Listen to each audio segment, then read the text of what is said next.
Hi guys, Angela here. So I'm going to apologize ahead of time. I am a hot mess. Sorry, it has been a super crazy day. I had to film from this position because my nail desk is still a mess. I need to clean and disinfect and sanitize before my day tomorrow.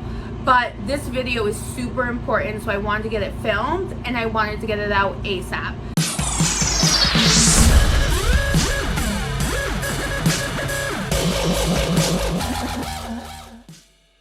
ASAP. A lot of you guys have been asking me how I became a nail tech and what they need to know before becoming a nail tech. So this video should be quick. There's 5 things that I do want to point out and talk about today. I do think that they are different from what you may hear from other people. These are 100% my opinions, what I felt was important and what I think you should definitely know. This video is not to discourage anybody. Being a nail tech is kick butt. You run your own business, you work the hours that you want, you make the money that you decide that you want to make based off the work that you put in. It is hard work. It is absolutely hard work and you put in a lot of hours. But if you love what you do, that's not a problem for you. So the first thing is that if you decide today you want to be a nail tech, plan for you not to have your license for about 3 to 6 months. It does take a little while. Some states may be even longer. There are huge discrepancies between different states on what it takes to become a nail tech and get licensed in that state. For example, my state requires 300 hours of education or 600 hours of apprenticeship, while the state next to me only requires 100 hours of education. That's a huge discrepancy. That's what, 33.33333% of education I would have only needed if I went to the state next door, but I wanted the more education. This is where I live and this is the profession that I chose, and I want to be not only good at it, I want to be the best at it. So I went to school and it did take about 6 months. After you graduate or after you finish your apprenticeship, which your apprenticeship typically takes double the amount of hours as school. So if you need 300 hours of education, you need 600 hours of apprenticeship. If you need 600 hours of school, you need 1,200 hours of apprenticeship. So it will take even longer. It's something that you need to kind of weigh. People have all of their own personal opinions about apprenticeship. Are you learning other people's bad habits? Are you learning the bookwork that you need, the anatomy and the chemistry and the business side of things, nail diseases and disorders? Do you learn that from the apprentice? I don't know. I didn't do that. But it's absolutely an option. It will take longer. And in some cases, you do need to even pay the person that's apprenticing you. If you apprentice, you are not working. You are not legally licensed to work. So be prepared for that. You are in all aspects continuing your education. It doesn't take 4 years like going to school for, I don't know, a accountant would or something like that, but it does take time. So if you need to work a full-time job, if you need to work a part-time job, if you need to stash money away before you commit to an entire career change, definitely do it, but prepare for it because it is a time investment. So there is no shame in starting today, but plan for it to be about 6 months down the line, okay? Once you do graduate or finish up your apprenticeship hours, you still need to test an exam. It may take from the day you get your diploma another month or 2 months until your local state board has an exam. There's 2 pieces to your exam. First is the written exam, which mine was around 100 questions. This goes over all of the book stuff that you learned in school. Issues about business and sanitation and different diseases and different disorders. And then, low battery. My bad, you guys. Then there's a second part, which is the practical. And this is where you actually demonstrate everything that you've learned. So you create an acrylic nail. You do a first aid wound care thing showing that you know how to take care of someone if you lob off a finger. So be prepared for that. Think 3 to 6 months. Can you sustain yourself for 3 to 6 months? And I would, with everything going on, give yourself a buffer. The second thing is it's not all creating pretty nails that you see on Instagram. There is so much more to being a nail tech than creating gorgeous long stilettos. For one, there's an entire business aspect to it. Even if you work in a salon, you are 100% running your own business. You need to get your own clients. You need to build your business. You need to market yourself and advertise yourself and manage your money. You need to invest in products and invest in your education and continue learning. You are, for all extensive purposes, whether or not you own your own salon, running a business. So there's a big business aspect you need to learn. There's also a huge anatomy aspect. Do you know the different bones that are in your hands and feet? There's chemistry. Do you know the chemistry of your products and what can mix together and what makes the gels cure under light and what causes the molecules to adhere? And there's just so much to learn. Never mind the fact that you need to know all the nail diseases and disorders. So if someone sits in your chair with a bright green nail or a nail that's swooping up, you know what's going on and you know how to service it. Can you service it, right? Do you need to refer them to a doctor? Is it fungus? Because fungus is incredibly hard to get rid of once you get it. Never mind the fact you don't want to service someone with fungus and then have the next client come in and give it to them. Our clients have so many horror stories about things like that happening to them in the standard salons, the stereotypical salons that people talk about. You don't want to be one of those. If you're going to go to school, educate yourself to become the best nail tech, then be the best nail tech and learn everything you need to know. So that's number 2. I also want to point out that not everyone wants super long stilettos that are covered in Swarovski crystals. So there's a huge aspect to this that is just nail health and maintenance. Your hands and your feet are your most used asset 100%. So maintaining your feet for people that have cracks or get a lot of hangnails is a must. If they can't walk, they're immobile. Being mobile is part of what humans do. Your hands are the first thing that people see when you meet somebody or shake their hands. You don't want to be going to a job interview with dirt under your fingernails. So these are important things that people maintain for their health. While we do get to create some stilettos sometime, and every nail tech loves having that client, there's a big portion of this that is just maintaining the health and welfare of ourselves and our clients. The third thing, I have notes here because it's so important. The third thing, I want to make sure I don't skip, is that it takes a lot of time to learn this stuff. There is so much to being a nail tech.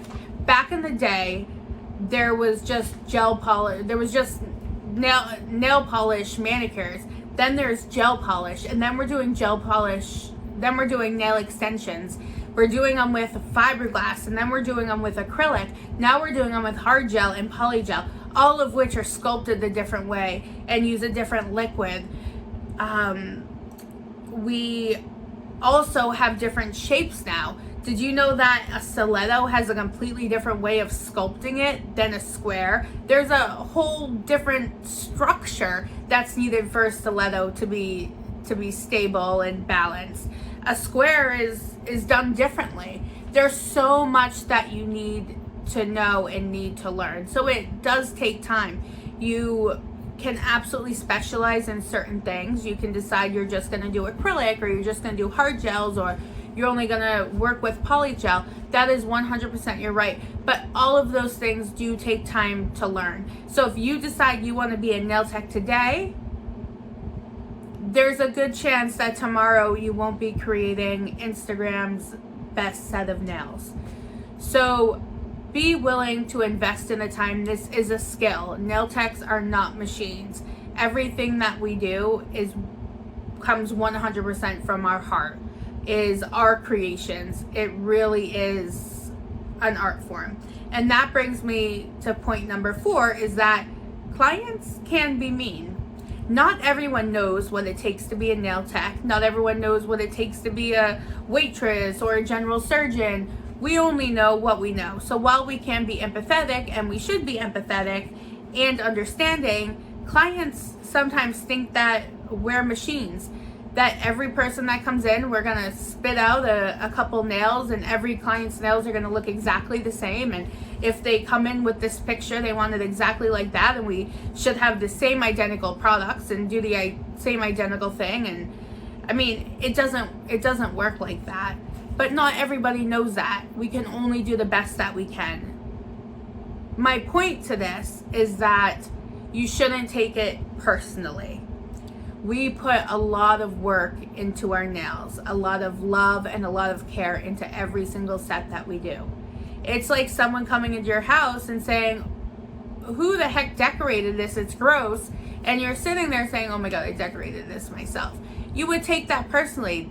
Your nails are an extension of who you are. This is your artwork. These are your creations.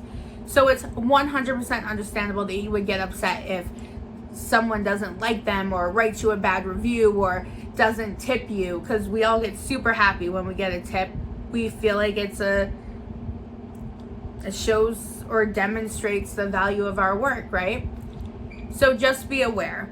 There is good news though, is that some clients are absolutely amazing, and those are the ones that we're looking for. The ones that will stick with us, will watch us grow, and work with us over time. Those are the clients that we want. If you happen to come across a client that isn't a good fit for your personality or what you're looking for in your business, you can quote unquote fire them, tell them that it's not a good fit, and potentially refer them to someone that you know. Do it professionally. This is your business. You don't want a bad rap. You never know who you're talking to, but this is your business. So you can work with whoever you want to work with. Who's going to make you get better?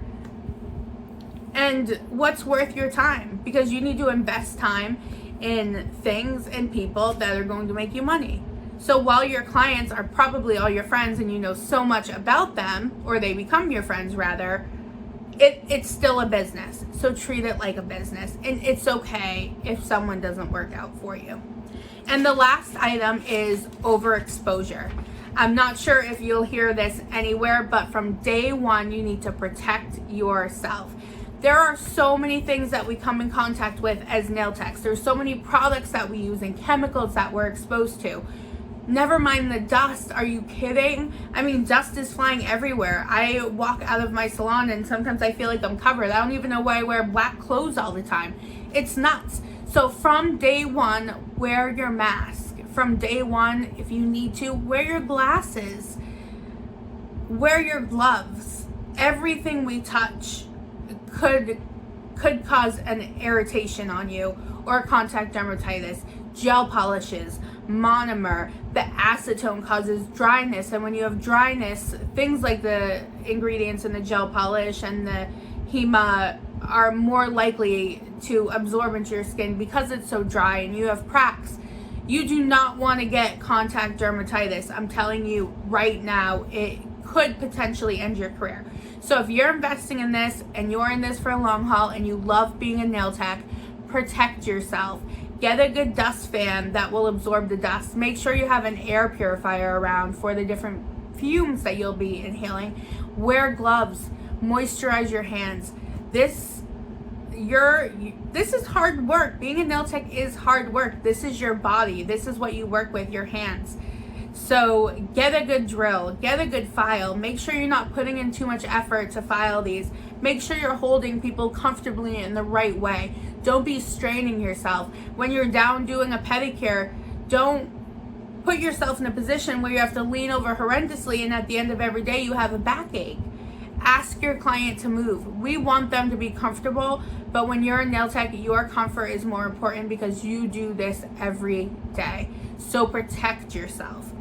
Just to sum it up, the 5 things that you should know is it takes time to be a nail tech. Plan for 3 to 6 months. The second thing that you need to know is that there's a lot more to doing nails than just creating beautiful stilettos. So plan to learn the nail diseases and disorders and how to disinfect and sanitize and sterilize. These are all super important things. The third thing is you won't be a great nail tech overnight. So invest in yourself, invest in education and practice, and just be aware that it's going to take time. Your work will get better and better and better and you'll be amazing one day. I absolutely promise you. The fourth thing is that clients can be mean. Protect yourself, protect your time, and work with those clients who you want to work with. Build your book of business and eventually set the goal to get to a point where you know who your clients are, you can't take on any more clients, and you have a full book of people that are coming to you and you love them. The last thing is protect yourself. You are your most important asset. You are actually your money maker. You're not making money unless you are physically sitting there and filing and sculpting nails. So protect yourself. Wear gloves, wear a mask, love yourself, make sure you have good posture. Those are the things that you need to know, the biggest things when becoming nail tech. There's so much more to know, but those are 5 important things that you should think about when you're deciding whether this is the right career for you. So it was awesome hanging out with you guys. Again, I apologize for being just a crazy hot mess. It's time for me to go clean the salon and get ready for tomorrow. Tomorrow's Friday. So it's a crazy day, but I love you guys. Thank you for hanging. If you have any questions, definitely comment below. I try to respond to everybody, and don't forget to like and subscribe. All right, guys. Bye.